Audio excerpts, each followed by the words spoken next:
Alors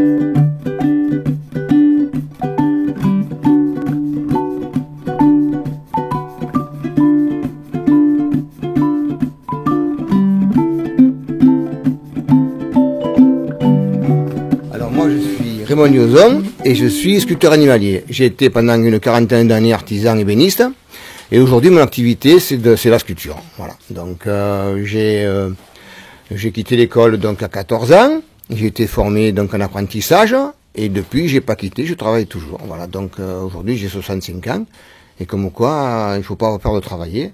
En plus quand on est passionné. Mon grand-père déjà faisait des oiseaux, mon père en faisait un petit peu. Il faut savoir qu'ici, pratiquement beaucoup de gens faisaient beaucoup de gens chassaient. Donc il fallait leurrer un petit peu les oiseaux. Et donc ils faisaient des formes en bois. Puis les formes se sont améliorées au fil du temps. Aujourd'hui, on n'a plus besoin de ça pour pouvoir chasser, puisqu'on fait des formes en plastique. Là, on travaille pour des collectionneurs. Et je travaille aussi pour à la fois pour des musées. On fait tout ce qui peut représenter. Moi, ce sont les oiseaux, parce que je suis passionné d'oiseaux. Et donc, j'en ai fait mon métier à travers cette branche de mon arrière-grand-père et de mon père où on s'est transmis des gestes. Et je retransmets aujourd'hui, donc à mon petit-fils qui a à peu près votre âge. Et puis c'est quand même dommage d'avoir travaillé pendant 50 ans et d'arrêter sans essayer de pouvoir retransmettre à la fois la passion, mais à la fois tous ces gestes qui sont là et qui demandent qu'à se retransmettre dans le temps.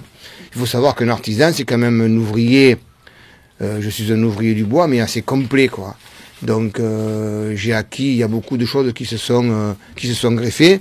On est capable de faire pratiquement tout. Alors moi, je prends du bois, en fait, je vais le long du Rhône, je récupère des bois de flottage, hein, et je m'en sers pour pouvoir sculpter, parce que bon, en fait, dans la tradition, on récupérait tout ce qu'il y avait sur le site, hein, voilà.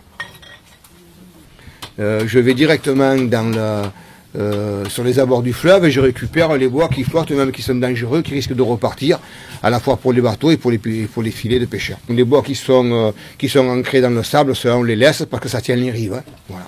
J'ai mon bateau qui est dans les roseaux, donc je pars avec mon bateau et je vais récupérer le bois. C'est des bois qui arrivent de loin, hein. Il y a du tilleul, il y a du frêne, il y a beaucoup de bois du bord du Rhône, hein, parce qu'ils se déracinent, hein, ils tombent, il y a des aulnes, il y a des aubes, il y a du peuplier. Donc ce sont toujours des bois plus ou moins tendres. On le ramène ici, on le fait sécher.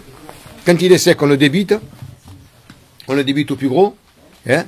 Donc quand il est débité, on commence à travailler sur gabarit. Hein. On fait le dessin. Une fois qu'on a fait le dessin, on va reproduire le dessin sur le bois.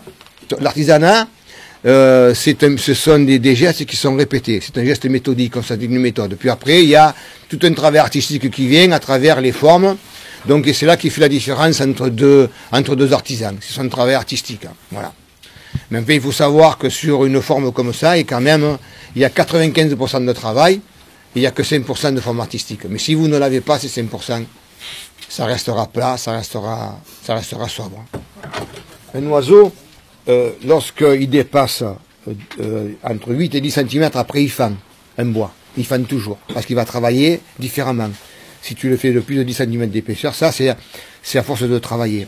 Tu verras que si des fois tu regardes, il y a des sculptures que tu vois en bois qu'elles sont fendues. Donc si elles sont fendues, elles ont perdu de leur valeur. C'est une faute professionnelle.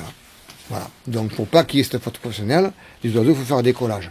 La tour Eiffel, on ne peut pas la faire avec un seul morceau, c'est fait avec des pièces à rapporter. Et donc ça c'est pareil. Là on a un premier collage, donc je vais mettre une tête, je ne sais pas où c'est qu'elle est la tête de la recette, elle est là. Oui, je l'ai pris, je l'ai coupée, donc je vais la mettre comme ça. Je vais la positionner, je vais faire un trou, puis je vais la positionner, hein, voilà. Quand je vais la coller, mais je vais quand même la sculpter dessus. Je ne veux pas la sculpter séparément. Là ce sont des têtes que j'ai prises pour avoir les formes dans la tête d'oiseaux différentes. Et donc je le prends, quand j'ai fait le plus gros, je vais coller la tête et je vais venir le sculpter ensemble. Parce que sinon, si je le prends d'un seul morceau, il va se fendre, il va se couper. Et donc le bois, ça vit toujours, hein, voilà. Donc il va faire un coup de Mistral, surtout nous ici, il va faire un coup de Mistral, ça va me sécher le bois. Demain, il va me faire un coup de Vendès, le bois il va gonfler, et voilà. Donc en fait, j'ai appris ça à force de travailler le bois. Il vaut mieux faire un décollage. Tu sais, moi ça fait 50 ans que je travaille. Donc pendant ces 4 ans, j'en ai appris des choses, j'ai fait surtout beaucoup d'erreurs. Un bon ébéniste, c'est donc déjà quelqu'un qui maîtrise son métier. Un artisan, ce n'est pas que ça. Un artisan, c'est aujourd'hui. C'est le travail de pouvoir retransmettre à travers les générations. C'est la formation d'apprentis, la formation de stagiaires qui viennent en atelier. C'est une grande école, l'artisanat. Dans une rue, dans un quartier, dans un village, c'est une porte ouverte, l'artisanat. Voilà. Un artisan, c'est ça. Après, qu'il soit bon ou pas, ça, ce sont les gens qui vont juger d'après son travail et d'après ses qualités. Le métier, ça se maîtrise pas en 6 mois. C'est pas possible. Un métier comme ça, on apprend toujours, même à travers les jeunes, parce qu'ils nous apportent, surtout à travers les jeunes, parce qu'ils nous apportent une nouvelle couleur, ils nous apportent une nouvelle musique, ils nous apportent des nouveaux mots. Et donc voilà, et puis ça continue, quoi. Moi, s'ils veulent refaire ça avec le parc de Camargue, venir à 3 ou 4 et prendre une journée et leur faire essayer de faire travailler le bois, quoi. Voilà.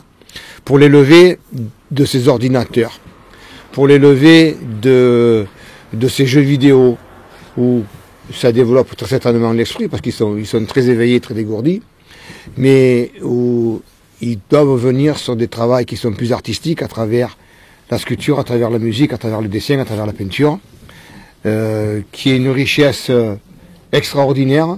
Et lorsque vous arrivez quand même à la posséder, vous allez pouvoir vous évader autrement et avec des degrés de satisfaction autres que, je pense, autres que vos jeux vidéo. L'important, c'est de rencontrer des gens qui sont à l'opposé même de votre regard, pour pouvoir échanger et pour pouvoir avancer, quoi. Parce que si on rencontre que des gens qu'on a le même objectif, on est pauvre, quoi. On s'enrichit pas.